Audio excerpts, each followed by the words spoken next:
Γεια σας, καλώς ήρθατε στο πρώτο μάθημα του PSIM. Σήμερα θα δούμε τις ανορθωτικές διατάξεις, τα κυκλώματα των ανορθωτικών διατάξεων. Αυτά τα κυκλώματα είναι πολύ συνηθισμένα και πολύ χρήσιμα. Η ανόρθωση στην ουσία μετατρέπει το εναλλασσόμενο ρεύμα σε συνεχές. Και αυτό γίνεται σχεδόν σε όλες τις ηλεκτρονικές συσκευές μας, δηλαδή ο υπολογιστής, το ραδιόφωνο, ο φορτιστής του κινητού ή του τάμπλετ ή οτιδήποτε άλλο. Ουσιαστικά παίρνει το εναλλασσόμενο ρεύμα του ρευματοδότη και το μετατρέπει σε συνεχές για να μπορέσει να λειτουργήσει η συσκευή μας. Γιατί οι ηλεκτρονικές συσκευές λειτουργούν συνήθως, αν όχι πάντα, με συνεχές. Λοιπόν, πάμε να δούμε τώρα. Το βασικό στοιχείο της ανόρθωσης είναι η δίωδος. Η δίωδος είναι το βασικό κομμάτι των ανορθώσεων. Λοιπόν, οπότε πάμε να δούμε εν συντομία πώς λειτουργούν αυτά τα κυκλώματα. Πρώτα απ' όλα να πω ότι τα κυκλώματα θα είναι έτοιμα για να μην τρώμε χρόνο και τα φτιάχνω live. Εγώ τα έχω έτοιμα, τα έχω φτιάξει. Έχουμε δει σε προηγούμενα βίντεο πώς φτιάχνουν τα κυκλώματα, δεν είναι κάτι ιδιαίτερα δύσκολο. Λοιπόν, έχω βάλει λοιπόν την πηγή, η δίωδος, αυτή είναι η δίωδος, έτσι συμβολίζεται, και το φορτίο μας, μια αντίσταση. Λοιπόν, και πάμε να το τρέξουμε το κύκλωμα για να δούμε τις κυματομορφές και θα καταλάβετε και πώς θα εξηγήσουμε και πώς λειτουργεί η δίωδος. Λοιπόν, εδώ είναι η είσοδος, εντάξει, είναι κλασικά ημιτονοειδής, εναλλασσόμενη από τον ρευματοδότη μας, παραδείγματος χάρη. Και έχουμε τώρα και την έξοδο που είναι στο φορτίο. Τώρα τι βλέπουμε εδώ πέρα, ένα κατσαρό πράγμα. Για να δούμε, για να το εξηγήσουμε. Η δίωδος είναι ουσιαστικά ένας ηλεκτρονικός διακόπτης. Όταν υπάρχει ορθή πόλωση της διόδου, η δίωδος άγει, δηλαδή είναι σαν κλειστός διακόπτης. Όταν υπάρχει ανάστροφη πόλωση στα άκρα της διόδου, είναι σαν ανοιχτός διακόπτης, δεν άγει. Δηλαδή, αν υπάρχει εδώ συν, ας πούμε, και εδώ πλην, στην πηγή, έχουμε συν, και από την άλλη μεριά πλην. Άγει, είναι κλειστός ο διακόπτης, υπάρχει ροή ρεύματος κανονικά. Στην αρνητική ημιπερίοδο, εδώ δηλαδή πλην και εδώ συν, δεν άγει, είναι ανοιχτός διακόπτης και δεν άγει. Και εδώ το βλέπουμε αυτό πολύ καθαρά. Βλέπουμε ότι στην θετική ημιπερίοδο άγει. Στην αρνητική όμως δεν άγει, είναι κλειστός. Άγει, δεν άγει, άγει, δεν άγει. Οπότε, μία περίοδος είναι μέχρι εδώ. Εντάξει, μία περίοδος είναι μέχρι εδώ. Λοιπόν, μία περίοδος είναι μέχρι εδώ. Άγει, δεν άγει. Επόμενη περίοδος, άγει, δεν άγει, και τα λοιπά. Λοιπόν, τώρα, αυτό εδώ πέρα βέβαια το πράγμα δεν μας είναι καθόλου χρήσιμο. Εντάξει, που βλέπουμε εδώ πέρα. Απλά αυτό το κύκλωμα είδαμε πώς λειτουργεί η δίωδος. Θα δούμε στο επόμενο κύκλωμα που θα είναι πλήρες ανόρθωση, πώς δουλεύει πραγματικά η ανόρθωση. Αυτή είναι η απλή ανόρθωση, η οποία απλά το κάναμε για να καταλάβουμε την λογική της διόδου. Πάμε να δούμε τώρα την πλήρη ανόρθωση, που είναι εδώ. Εδώ τώρα έχουμε 4 διόδους αντί για μία. Στην θετική ημιπερίοδο τώρα, τι γίνεται?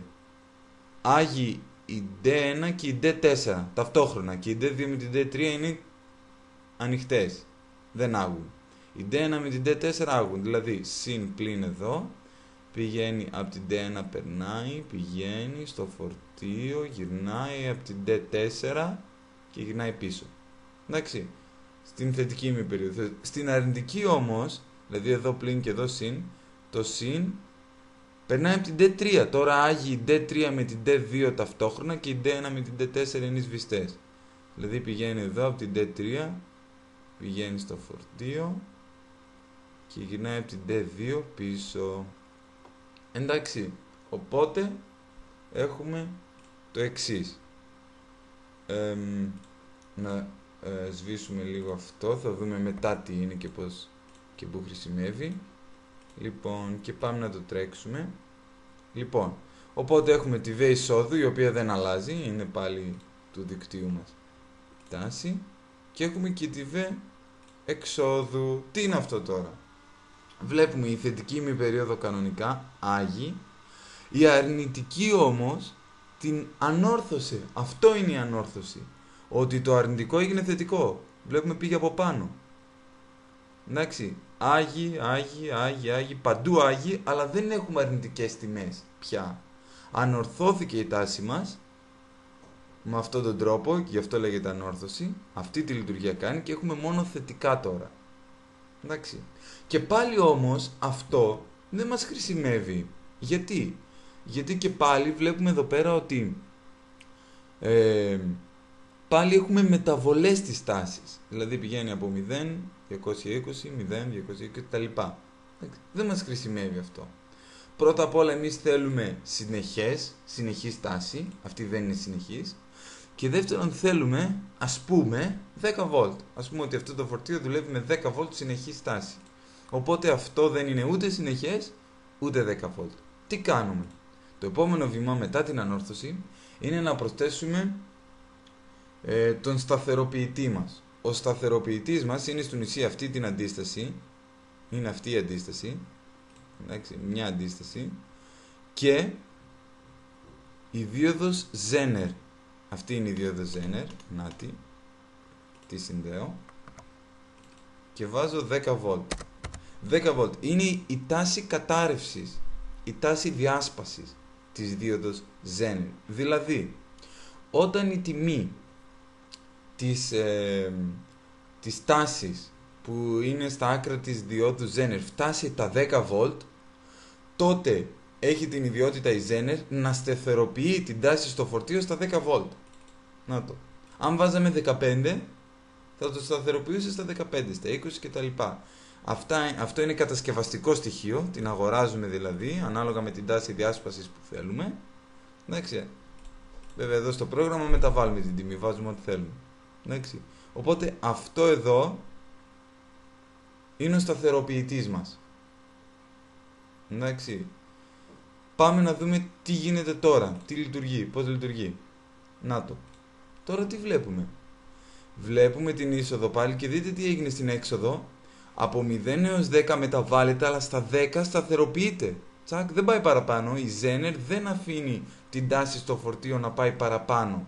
Στα 10 σταθεροποιείται. Πέφτει, πάλι 10, σταθεροποιείται. Τώρα βλέπουμε εδώ πέρα ότι η τάση έγινε πολύ καλύτερη. Είναι πολύ καλύτερη η τάση τώρα. Πάλι είναι κοντά στο συνεχές, αλλά πάλι έχουμε μικρές μεταβολές. Εντάξει, πολύ μικρές. Δεν υπάρχει σοβαρό πρόβλημα, αλλά θα κάνουμε κάτι ακόμα που θα κάνει ακόμα πιο τέλεια την τάση. Εντάξει. Λοιπόν, και αυτό είναι να προσθέσουμε το φίλτρο. Το φίλτρο είναι στην ουσία ένας πυκνοτής. Συνδέουμε έναν πυκνοτή.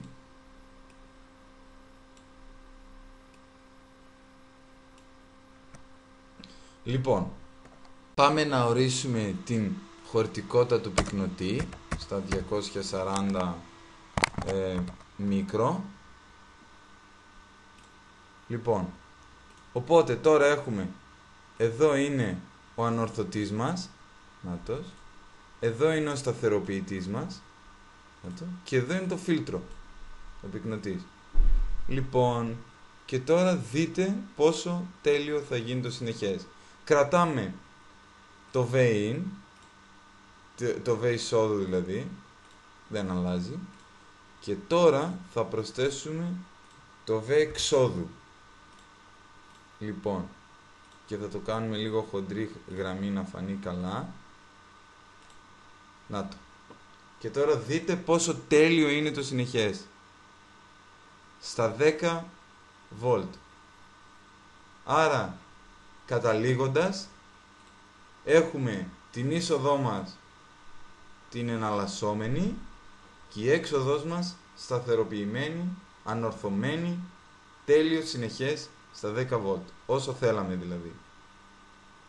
Εντάξει. Αυτό είναι η ανόρθωση ουσιαστικά. Αυτές είναι οι ανορθωτικές διατάξεις. Το κύριο στοιχείο βέβαια είναι η δίωδος, αλλά βέβαια δεν μας μετατρέπει το εναλλασσόμενο σε τέλειο συνεχές, και έτσι πρέπει να προσθέσουμε κάποια στοιχεία ακόμα, όπως είναι ο σταθεροποιητής μας και όπως είναι και το φίλτρο μας. Αυτή είναι λοιπόν η ανορθωτική διάταξη, έτσι συνοπτικά, και είναι ένα πολύ σημαντικό και βασικό κύκλωμα των ηλεκτρονικών, το οποίο υπάρχει και στην καθημερινότητά μας σε πολλές ηλεκτρονικές συσκευές. Αυτό λοιπόν ήταν το πρώτο μάθημα του PC και ευχαριστώ που το παρακολουθήσατε.